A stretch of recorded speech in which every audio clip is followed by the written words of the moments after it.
बिस्मिल्लाहिर्रहमानिर्रहीम। अस्सलाम वालेकुम नादरीन, आप यूट्यूब चैनल देख रहे हैं। मैं इमरान खान हूँ। आज 5 अगस्त 2025 की रात है और इमरान खान साहब को कैद में गए हुए 2 साल मुकम्मल हो गए हैं। इन 2 सालों में इमरान खान साहब ने इंतहा की बहादुरी और दिलेरी दिखाई है। यानी इससे पहले मैंने कभी भी किसी सियासी लीडर को अपनी ज़िंदगी में ऐसा नहीं देखा कि वो इस तरह डट कर खड़ा हो। हमने कभी नहीं देखा कि कोई आदमी इस पूरे निज़ाम के सामने खड़ा हो जाए और मिलिट्री एस्टेब्लिशमेंट को इतने ज़ोरदार तरीके से ना बोले कि उनके कानों से खून निकाल दे। ऐसा हमने कभी नहीं देखा। वाहिद आदमी है जो अस्पताल गया और उसके ऊपर बदतरीन सख्ती की गई। नवाज शरीफ को बड़े अच्छे हालात में रखा गया, जरदारी को बहुत अच्छे शाहाना किस्म के हालात में रखा गया। बाकी जो लीडर्स जेलों में जाते रहे वो खुद ये अब तस्लीम करते हैं। यानी जावेद हाशमी की जेल मौजूदा जितने जिंदा लीडर्स हैं उनमें सबसे सख्त जेल जो थी वो जावेद हाशमी की थी। जावेद हाशमी साहब खुद कहते हैं जी मेरी जेल कुछ भी नहीं थी, इमरान खान की जेल मेरे से भी ज्यादा सख्त है। तो इमरान खान साहब से ज्यादा बुरे हालात में किसी को जेल में नहीं रखा गया। 2 साल से इस आदमी की एक तस्वीर बाहर नहीं आने दी गई, एक ऑडियो बाहर नहीं आने दी गई। तो इस आदमी को दीवार के साथ लगाने की पूरी कोशिश की गई, लेकिन क्या शेर का बच्चा, एक दिन भी अस्पताल नहीं गया। एक दिन भी इसने ये नहीं कहा कि मैं बीमार हो गया हूं, मुझे अस्पताल में दाखिल करो। और यही चीज फैसला साजों को परेशान कर रही है। वो इसे कमजोर दिखाना चाहते हैं, इसे हारा हुआ दिखाना चाहते हैं। इमरान खान तो डील नहीं करता, लेकिन वो अपने चमचों करछों के जरिए से रोजाना की बुनियाद के ऊपर ये प्रोपेगेंडा करवाते हैं कि फलां डील इमरान खान मांग रहा है, फलां डील इमरान खान मांग रहा है। और भाई आप तो रोजाना उसको ऑफर्स करते हैं। अब तो आपके अपने लोग अंदर से टाउट ये कहना शुरू हो गए हैं कि फला फला वक्त के अंदर इमरान खान को डील ऑफर की गई और उसने चप्पल उतार ली। इमरान खान ने कहा जी मैं तो डील नहीं करता, जो दिल करता है करो, उल्टा लटक जाना लटक जाओ, मैं डील नहीं करता। पाकिस्तान की खातिर जिसने मेरे साथ बात करनी है तो अपने मुल्क की खातिर मैं अपना दिल बड़ा करूंगा, लेकिन मुझे अपने लिए कोई डील नहीं चाहिए। ये इमरान खान साहब का अटल फैसला है और वो बार बार ये बात साबित कर रहे हैं। इमरान खान साहब की मिसाल ऐसे है कि जैसे कोई आदमी अंधेरे से लड़ रहा है, वो रोशनी कर सके या ना कर सके, वो अंधेरे के साथ सुलह नहीं करेगा। ये इमरान खान साहब की अगर आप सादा मिसाल लें तो पाकिस्तान की तारीख में इस आदमी ने रिकॉर्ड बना दिया कि लंबे अरसे तक बगैर बीमारी और बीमारी के बहाने के ये जेल के अंदर मौजूद है। ऐसा इससे पहले कोई नहीं कर सका और इस वजह से सारा पाकिस्तान इसके साथ खड़ा है। आज 5 अगस्त वाले दिन पूरे पाकिस्तान ने साबित किया कि इमरान खान पाकिस्तान का सबसे रेलिवेंट आदमी है। जेल में बैठा हुआ शख्स पाकिस्तान का सबसे कीमती और सबसे इंपॉर्टेंट आदमी है। यानी ना कोई फील्ड मार्शल इतना अहम है, ना कोई सदर इतना अहम है, ना कोई वजीर आजम इतना अहम है, ना किसी और ओहदे में बैठा हुआ कोई शख्स इतना अहम है, किसी और सियासी जमात का कोई सरबराह इतना अहम नहीं है जितना एक आदमी अवाम की नजर में अहम है जो जेल में बैठा हुआ है। अगर किसी को यकीन नहीं आता तो इमरान खान के मुकाबले में पाकिस्तान के किसी भी हल्के से इमरान खान एक बंदे को ड्यूटी लगा देना कि ये वाला वो बंदा है जिसको आपने वोट डालने हैं, तो ये सारे मिलकर भी इलेक्शन लड़ रहे हैं, इमरान खान के उस बंदे के मुकाबले में इलेक्शन नहीं जीत सकते अगर फेयर एंड फ्री इलेक्शन हो तो नाजरीन ये सबने अपनी अपनी बदकिस्मती, अब इन सब की बदकिस्मती है, इररेलेवेंट हो गए, रेलिवेंट ही नहीं है। इदारों के अंदर बैठे हुए लोग कोई रेलिवेंसी नहीं है, ओहदों के ऊपर बैठे हुए हुकूमत के अंदर बैठे हुए लोग कोई रेलिवेंसी नहीं है। रेलिवेंसी किसकी है? कोई टॉक शो उठा ले। रेलिवेंसी किसकी है? कोई आप सोशल मीडिया उठा ले। रेलिवेंसी किसकी है? आप इंटरनेशनल या नेशनल कोई भी एक मामला उठाएं, आपको पता चलता है इमरान खान इंपॉर्टेंट है। और इमरान खान की इंपॉर्टेंस इतनी ज्यादा है कि ये सारे अपनी अपनी अहमियत इकट्ठी भी कर लेना तो वो उसका 5% भी नहीं बनती। तो आज तो इमरान खान का तोती बोल रहा है और उसके पीछे जो सबसे बड़ी वजह है कि उसने 70 साल से पाकिस्तान पर मुसल्लत जो जाबराना निजाम है उसको चैलेंज कर दिया। इमरान खान ने उसके सामने सरेंडर नहीं किया। रऊफ क्लासरा साहब हमारे मीडिया के साथी हैं, वो ये कह रहे थे कि मैं इमरान खान की जगह होता तो मैं नोट लिखता, एक चीज लिखता और मैं उसमें कहता जी मैं 9 मई को अंदर था, जो मेरी पार्टी ने की, मैं माफी चाहता हूं, तो मामला खत्म करता। रऊफ क्लासरा साहब 70 साल से माफिया ही तो मांग रही है ये कौम। अभी भी हम सारे सहाफी क्या कर रहे हैं? जो जुल्म कर रहा है, जबर कर रहा है, फस्तायत कर रहा है, मार रहा है सबको, उसको बुरा नहीं कहते। जिसे मार पड़ रही है उसे हम कहते हैं कि तुम सुलह कर लो। जो कमजोर है, जिसको मार पड़ रही है, जिसके साथ ज्यादती हो रही है, यानी यही नवाज शरीफ को भी मशवरे दिए गए, यही मशवरे जरदारी को दिए गए, यही मशवरे बेनज़ीर को और जुल्फ़िकार अली भुट्टो को भी दिए गए। तमाम फातिमा जिन्ना को भी ऐसे मशवरे देने वाले लोग होंगे। आज इमरान खान को भी वही मशवरे दे रहे हैं। भाई कोई तो खड़ा हो जाए इस जुल्म के साथ, इस जबर के सामने। और हर जगह पे ऐसे लोग होने चाहिए जो जुल्म और जबर का सामना करें और उनके सामने डटकर खड़े हो जाएं। जैसे मैं बड़े फख्र से कह सकता हूं, शायरों के अंदर एक शायर है अहमद फरहाद, वो डटकर खड़ा हो गया। उसने कहा मैं हार नहीं मानता, मैं तुमसे माफी नहीं मांगूंगा, मैं तुम्हारे सामने नहीं झुकूंगा, मेरे घुटने जमीन पर नहीं लगेंगे। खड़ा हो गया, डट गया, शेर का बच्चा। आप उसको मिले, आपको लगता है कि बिल्कुल मासूम आदमी, आम आदमी है, बड़े नरम दिल वाला, लेकिन कैसा अल्लाह ताला ने उसके अंदर जिगरा रखा। तो इमरान खान सारे नहीं बन सकते। वो डट गया इस निजाम के सामने और उसने साबित किया कि वो पाकिस्तान का सबसे रेलिवेंट आदमी है। नाज़रीन, पंजाब में जो जबर और फस्ताई था, उसके बावजूद पंजाब ने जो है वो कमाल किस्म की मुजामत की है। आलिया हमजा जो छोटे छोटे प्रोग्राम्स कर रही थी, मुख्तलिफ जगहों पर जाकर अपने बंदे पाकिस्तान तहरीके इंसाफ के उनको मोटिवेट कर रही थी और नए अहदेदार आ रहे थे, उसका इंपैक्ट नजर आया। हमने देहातों की सतह में देखा, बड़ी बड़ी रैलियां निकली, यानी शहरों से ज्यादा देहातों में बड़ा काम हुआ है पंजाब के अंदर। बहुत सारे लोगों ने बहुत सारे इलाकों में, यानी अगर आप गिनती करें तो सैकड़ों जगह पे पंजाब में बड़ा शानदार एहतजाज किया पाकिस्तान तहरीके इंसाफ ने। बेशुमार गिरफ्तारियां हुई, पुलिस वालों ने गाड़ियां तोड़ी, खवातीन को गिरफ्तार किया, खवातीन को घसीटने की और गिरफ्तार करने की जो वीडियोज है, फिर आईजी कहता है हमें गालियां ना दो। भाई खवातीन को सड़कों पे घसीट रहे हैं, गिरफ्तार कर रहे हैं मर्द हजरात, और उनके साथ जबरदस्ती कर रहे हैं, बच्चों को और औरतों को मारा जा रहा है। पिछले कई दिन से चादर और चार दीवारी का तकद्दुस पामाल कर रहे हैं। जब ये सारा कुछ किया जा रहा है तो लोग फिर पुलिस को क्या करेंगे? दुआएं तो नहीं देंगे, बददुआएं ही देंगे ना। तो वो बददुआएं दे रहे हैं पुलिस को, और ये लगनी है पुलिस को जो हरकतें वो लोगों की माओ बहनों के साथ कर रहे हैं। बहरहाल पंजाब ने साबित किया कि कमाल रेजिलियंस है पाकिस्तान तहरीके इंसाफ में या पाकिस्तान की अवाम में जो इमरान खान को इस वक्त सपोर्ट कर रही है। अब ये कोई मुसल्ला विंग तो है नहीं, है पाकिस्तान की अवाम है, ये कोई बंदूकें लेके तो चढ़ नहीं जाएंगे। लेकिन जहां जहां इन्हें मौका मिला, इन्होंने रियासती जबर के सामने जबरदस्त मुकाबला किया है। पूरा मना एहतजाज ही कर सकते हैं, वो उन्होंने जबरदस्त किया। तो पंजाब तो छा गया। पंजाब ने, यानी अगर आप ये कहें कि इस एहतजाज में कितने नंबर लिए हैं, तो पंजाब ने जो तंजीम है पाकिस्तान तहरीके इंसाफ की, उनके जो लोग हैं, उन्होंने जबरदस्त काम किया। यानी ये पासिंग मार्क्स नहीं है, ये तो बड़े फर्स्ट डिवीजन में इन्होंने पास किया। जबरदस्त इन्होंने पंजाब में एहतजाज किया। हाँ, ये जरूर है कि जो पब्लिक से एक उम्मीद है कि किसी दिन वो सारे ही निकल आएंगे, ये मामला जा तो उसी तरफ रहा है। जो मोमेंटम दिखाई दे रहा है, ऐसा लगता है लोगों ने खौफ के बुत तोड़ दिए। बहुत सारी जगहों में लोग ऐसे निकले हैं कि पुलिस वाले आगे आगे चल रहे थे कि भाई इनको हम रोके कैसे, ताकत में बहुत ज्यादा है, कम होते तो हम रोक लेते। तो लोगों ने खौफ के बुत तोड़े हैं, और जिस दिन ये बुत मुकम्मल तौर पे पाश हो गया, फिर कोई चीज किसी के हाथ में नहीं रहेगी। फिर टिकटॉकर हुकूमत जो है, ये एक ज़हनी मरीज हुकूमत लगती है मुझे। पागलों का टोला लाके बिठा दिया है। एक ऐसा पागलपन है जो अपने अलावा किसी को देख ही नहीं सकते। यानी इनसे तो कायदे आज़म की और अल्लामा इकबाल की और फातिमा जिन्ना की फोटो बर्दाश्त नहीं होती। हर जगह पे सरकारी खर्चे से अपनी फोटो लगाई जा रहे हैं, अपना अपने माँ बाप का, अपने बाप का, अपने चचा का, सबका मुंह चिपका रही हर जगह के ऊपर। ये टिकटॉकर ज़हनी मरीजा है, और इन्होंने तबाही फेर दी है पकड़ के पूरे पंजाब की, और लाकर इनको बिठाने वाले इनसे बड़े ज़हनी मरीज हैं, जिन्होंने ला के ये मुसीबतें पाकिस्तान पे मुसल्लत कर दी हैं, जिनको अपनी जात के बाहर नरगसियत इतनी है, उसके बाद नजर ही कुछ नहीं आता है इनको। और भाई कायदे आज़म को भूल गया, अल्लामा इकबाल को भूल गया, अंदाजा करें आप। और ये पॉसिबल है, कभी हो सकता है? बाशिर जुलूम की अपनी किताब ला के इन्होंने इंट्रोड्यूस कर दी एक तरह से। बहरहाल पंजाब ने कमाल कर दिया। अब चलें जरा सिंध का मामला देखें, तो सिंध में पाकिस्तान तहरीके इंसाफ ने अच्छा खासा जोर लगाया। जरदारी और बिलावल को बुरी तरह एक्सपोज किया, क्योंकि वहां पे वो गिरफ्तारियां कर रहे थे, पुलिस लाठी चार्ज कर रही थी, पुलिस आंसू गैस की शेलिंग कर रही थी। लेकिन बहुत सारे मकामात पर, स्पेशली कराची में, पाकिस्तान तहरीके इंसाफ ने बड़े बड़े एहतजाज किए हैं, उनके मनादिर नजर भी आ रहे हैं। और एक और वाकया हुआ वहां सिंध में, एक बंदा खड़ा हुआ था पाकिस्तान तहरीके इंसाफ के अंदर, और मुंह के ऊपर पाकिस्तान तहरीके इंसाफ का नया झंडा जो है वो ऐसे नकाब, झंडे से नकाब किया हुआ था। तो पीटीआई वालों ने पकड़ लिया। उन्होंने कहा भाई तू कौन है? कहता जो भी हूं। उन्होंने कहा भाई तू कौन है, हम तुझे नहीं जानते, ये सारे लोग हमारे साथ आए हैं, तू किधर से आ गया? तो वो शख्स पीछे हटना शुरू हो गया। इन लोगों ने जब उसको पकड़ने की कोशिश की तो वो भाग गया और पुलिस की तरफ भागा। फिर वो पुलिस के बीच में से निकलता हुआ पुलिस स्टेशन के अंदर घुस गया।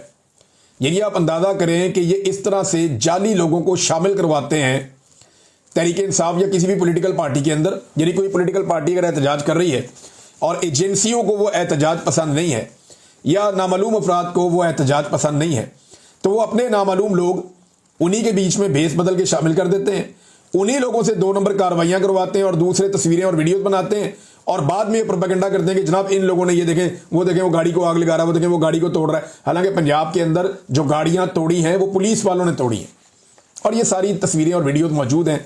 ये बेचारे पुलिस वाले तो इधर ही रह जाएंगे, कल जो इनसे सारा कुछ ये करवा रहे हैं मिलिट्री एस्टेब्लिशमेंट के लोग, ये रिटायर हो जाएंगे, तो जवाब तो इन बेचारों को देना पड़ेगा, इनकी सर्विस अभी बाकी है। तो कराची में भी जबरदस्त किस्म का एहतजाज हुआ। बलूचिस्तान ने हमेशा की तरह एक मरतबा फिर कैदी नंबर 804 की आवाज के ऊपर भरपूर लब्बैक कहा है। अब आ जाए आप कश्मीर की तरफ, तो कश्मीर में भी बड़ी रैलियां हुई हैं, बड़ा एहतजाज हुआ है, ठीक ठाक एहतजाजी मुजाहरे हुए हैं। वाहिद सूबा जहां पे पाकिस्तान तहरीक इंसाफ की हुकूमत है वो है खैबर पख्तूनख्वा, और खैबर पख्तूनख्वा ने उम्मीद से बढ़ के जोर लगाया, और जो खैबर पख्तूनख्वा के लोग हैं वो एक मरतबा फिर इमरान खान की कॉल पे जिस तरह उन्होंने लब्बैक कहा वो हैरान कुन है। स्वाबी इंटरचेंज पाकिस्तान तहरीक इंसाफ के कारकुनों ने बंद कर दिया, और बहुत बड़े पैमाने पर कारकुन निकले, बहुत बड़े पैमाने पर। मैं मनाजिर देख रहा था तो ये मनाजिर किसी तरह भी माजी में आने वाले लॉन्ग मार्चेस से छोटे नहीं थे। तो इमरान खान की कॉल के ऊपर लोग अभी भी ऐसे लब्बैक कहते हैं, ये पाकिस्तान की एस्टेब्लिशमेंट को थका देने वाले मनाजिर हैं। एस्टेब्लिशमेंट ने इतनी मेहनत की, सब कुछ करके देख लिया, यानी गंडापुर साहब के साथ क्या कुछ नहीं हुआ। उनकी सारी की सारी जो है वो आवाम के अंदर जो एक उनका इमेज बना हुआ था वो तक तबाह हो गया। लेकिन इसके बावजूद जब इमरान खान ने बुलाया तो चाहे सामने गंडापुर हो, चाहे सामने शेर अफजल मरवत हो, चाहे सामने जो है वो जुनैद अकबर हो, चाहे सामने कोई भी हो, चाहे मुराद सईद हो, कोई भी हो, जब इमरान खान ने बुलाया तो फिर लोग तो आते हैं जो मर्जी सामने। मुझे कई ऐसे एमएनए हैं जिनके इलाकों के लोग मुझे मिलते हैं और वो मुझे कहते हैं कि हम कभी भी इसको वोट ना डालें क्योंकि हमें ये पसंद नहीं है। तो मैंने कहा फिर क्यों डालते हो? उन्होंने कहा जी क्योंकि इसके पास इमरान खान का टिकट होता है तो हम इसको वोट डालते हैं, हम जानते ही नहीं किसी को इमरान खान के अलावा।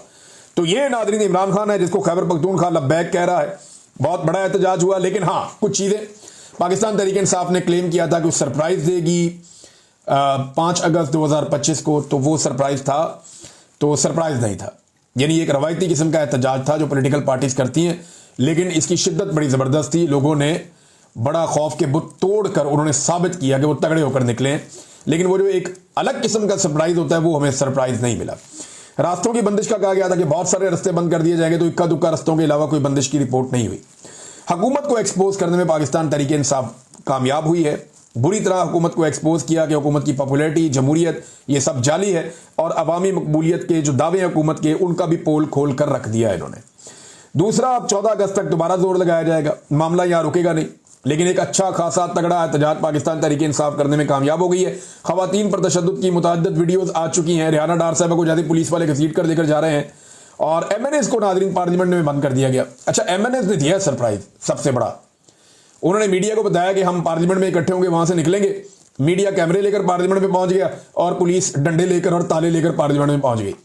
पुलिस ने दरवाजे बंद कर दिए, एमएनए अंदर खड़े हो गए, मीडिया ने वीडियोस बना ली और सरप्राइज मिल गया कौम को। तो जनाब ये कुछ जो एमएनए हैं जो वहां पे मौजूद थे। बुनेर में एक बड़ा तगड़ा जलसा जो है वो बैरिस्टर गौहर साहब ने किया है। मालाकंड का जो एहतजाज है वो बड़ा शानदार था, बहुत बड़ा एहतजाज था। इसी तरह जो पेशावर से काफिला निकला वो भी तगड़ा था। स्वाबी के अंदर जो हुआ वो भी हम सब देख रहे थे, और जो जनूबी खैबर पख्तूनख्वा है वहाँ पे भी जो शाहिद खटक और उनके एमएनएज हैं या एमपीएज हैं उन लोगों ने बड़ा ज़बरदस्त एहतजाज किया है। इन सारी चीज़ों को देखने के बाद ऐसा लगता है कि हुकूमत के दिन गिने जा चुके हैं। यानी इतना सख्त अवामी रद्देमल होना तो कोई भी टिक नहीं सकता। एस्टेब्लिशमेंट की बेसाखियों के साथ भी इनके लिए टिकना मुश्किल हो जाएगा। अब एक मुवाजना करते हैं नाज़रीन। हुकूमत ये कह रही है कि 5 अगस्त को क्योंकि भारत ने कश्मीरियों का जो आईनी स्टेटस था वो वापस ले लिया था, तो ये तो एक यौम स्याह है, तो पीटीआई इस दिन एहतजाज क्यों कर रही? भाई हुकूमत ने ही तो 5 अगस्त का इंतखाब किया था इमरान खान को गिरफ्तार करने के लिए। हुकूमत अगर 5 अगस्त को इमरान खान को गिरफ्तार ना करती तो पाकिस्तान तहरीक इंसाफ 5 अगस्त को एहतजाज ना करती। भाई एक जुल्म इंडिया ने किया कश्मीरियों के साथ, एक जुल्म आपने कर दिया पाकिस्तान। अब दोनों तरफ हुकूमतों के खिलाफ एहतजाज हो रहा है। पाकिस्तान में भी, पूरे पाकिस्तान में पाकिस्तानी हुकूमत के खिलाफ एहतजाज हो रहा है कि आपने सबसे बड़े लीडर को गैर कानूनी तौर पर जेल में रखा हुआ है। इंडिया में भी एक कश्मीर का इलाका है, वहां पे मकबूजा कश्मीर में एहतजाज हो रहा है कि आपने हमसे हमारे आईनी हुकूक छीन लिए थे। अब इंटरेस्टिंग बात यह देखें कि मुख्तलिफ खबरों के मुताबिक, मुख्तलिफ विजुअल्स के मुताबिक या सोशल मीडिया पोस्ट जो आ रही हैं उनके मुताबिक, इंडिया में मकबूजा कश्मीर में जो कश्मीरी हैं वो एहतजाज कर रहे हैं 5 अगस्त यौम स्याह मनाते हुए। जगह जगह रैलियां निकल रही हैं, लोग एहतजाज कर रहे हैं, इकट्ठ हो रहे हैं। वहां क्रैकडाउन नहीं हुआ। भारत ने मकबूजा कश्मीर में यौम स्याह मनाने वालों पे क्रैकडाउन नहीं किया। वहां रैलियां भी रिपोर्ट हो रही हैं, एहतजाज भी रिपोर्ट हो रहा है, गैदरिंग्स भी रिपोर्ट हो रही हैं। और पाकिस्तान के अंदर जो पाकिस्तानी अवाम ने पाकिस्तानी हुकूमत के खिलाफ एहतजाज का फैसला किया, बेड़ा गर्क करके रख दिया और हर तरफ मार कुटाई, गाड़ियां तोड़, अमलाक तोड़, लोगों को मार, गिरफ्तार कर, खवातीन को सड़कों में घसीट, ये सारे मनाजिर हम देख रहे हैं। अब आप अंदाजा करें कि पाकिस्तान जमहूरियत का दावेदार कैसे हो सकता है। यानी ये तो फिर भारतीय हमारा मजाक उड़ाएंगे ना। कल तक हम उनका मजाक उड़ाते थे कि कश्मीर में तुम जुल्म कर रहे हो। आज कश्मीर से हमें वो मनाजिर देखने को नहीं मिल रहे जो पाकिस्तान में मिल रहे हैं। और अंदाजा करें कि यौम इस्तेहसाले कश्मीर के नाम से इन्होंने जो कोशिश की, बच्चे इकट्ठे किए वहां इस्लामाबाद में, वो बच्चे इकट्ठे करके ले आए, जनाब हम ये कश्मीर का एक डे मनाने आए, वो बच्चों को ले आए सबको इकट्ठा करके एक जगह पे। वहां मीडिया वाले भी पहुंच गए, मीडिया को बताया हुआ था जनाब हम यहां पे रैली करेंगे और कश्मीर के हक के अंदर निकलेंगे और यौम इस्तेहसाले कश्मीर जो है मनाएंगे। वो जितने बच्चे आए हुए थे, टीचर्स, बच्चे, वो सब, वो जर्नलिस्ट ने एक ने वो उनके सामने पूछना शुरू कर दिया 5 अगस्त को क्या हुआ था। वो किसी एक ने भी जवाब नहीं दिया कि 5 अगस्त को 370 वाला मामला हुआ था मकबूजा कश्मीर में। वो सब ने यह जवाब दिया कि 5 अगस्त को पाकिस्तान की हुकूमत ने इमरान खान को गिरफ्तार कर लिया था। सरदर्द बन गया इमरान खान पाकिस्तान की मिलिट्री एस्टेब्लिशमेंट के लिए। वो ये सोचते हैं कि इसका नाम लेवा कोई ना बचे। वो हर बंदे ने जिसके आगे माइक किया, कोई एक तो बोल देता, कश्मीर के झंडे बच्चों को जबरदस्ती पकड़ा के और पाकिस्तान के झंडे उनको लेके तो आ गए आप धूप के अंदर, गर्मी के अंदर। वो कह रहे जी हमें गर्मी में लाके यहां पे बैठा दिया, ना साया है, ना कोई हवा का बंदोबस्त है, ना हमें कोई सहूलत दी गई है खाने पीने की। अभी फिलहाल जब वो बच्चे बैठे हुए बात कर रहे थे, शिकवे कर रहे थे, तो वो ये कहते हैं कि हमें हमारी मर्जी के खिलाफ यहां पे लाया तो गया है, लेकिन 5 अगस्त के बारे में हम इतना ही जानते हैं कि इमरान खान को 5 अगस्त को गिरफ्तार किया गया था, जो गलत है। सारे बच्चे ये कह रहे थे, बल्कि एक बच्ची ये कह रही थी कि मुझे भी ना पकड़ दें। फिर वो कहती मुझे कोई डर नहीं है, मैं बताती हूं इमरान खान के साथ इन्होंने गलत किया, इन्होंने ज्यादती की, उनको गिरफ्तार किया 5 अगस्त को, जो दुरुस्त नहीं था। ये है नादरीन पाकिस्तान के बच्चे। बच्चा बच्चा जानता है कि इमरान खान के साथ ज्यादती हुई है, और बच्चा बच्चा जानता है कि इमरान खान के साथ ज्यादती किसी और ने नहीं, पाकिस्तान की मिलिट्री एस्टेब्लिशमेंट ने की है। यानी नवाज, जरदारी और मिलिट्री अलायंस जो है, इन्होंने साबित कर दिया कि ये मिलकर भी इमरान खान का कुछ नहीं बिगाड़ सके, लेकिन उन्होंने पाकिस्तान का बेड़ा गर्क कर दिया इमरान खान को नीचे गिराने के चक्कर में। नाज़रीन, खबरें और भी बहुत सारी हैं, लेकिन मैं भी एहतजाज तक इसको रोक के रखना चाहता हूं कि आज का एहतजाज कितना कामयाब था। पाकिस्तान तहरीक-ए-इंसाफ की के हवाले से जो कोशिश की गई और इमरान खान साहब की कॉल के ऊपर लोगों ने कैसे लब्बैक कहा, ये कोई और लीडर ऐसा कर नहीं सकता। नवाज शरीफ पाकिस्तान से, यानी वो पाकिस्तान के अंदर बाहर आज़ाद मौजूद है, उसके बाद एक पॉलिटिकल पार्टी है। फील्ड मार्शल खुद कोशिश करके देख लें, जो इस हुकूमत को सपोर्ट दे रहे हैं बहुत ज़्यादा। वज़ीर आज़म कोशिश करके देख ले, जरदारी कोशिश करके देख ले कि क्या ये सारे मिलकर भी पूरे पाकिस्तान में इतने बड़े पैमाने पर एहतजाज को ट्रिगर कर सकते हैं। मेरा नहीं ख्याल ये सब मिलकर भी ये कर सकते हैं। उसकी वजह यह है कि पाकिस्तानी कौम ये समझती है कि इमरान खान उनकी लड़ाई लड़ रहा है, और क्योंकि इमरान खान उनकी लड़ाई लड़ रहा है तो वो इमरान खान के लिए बाहर निकल आते हैं उसकी कॉल के ऊपर।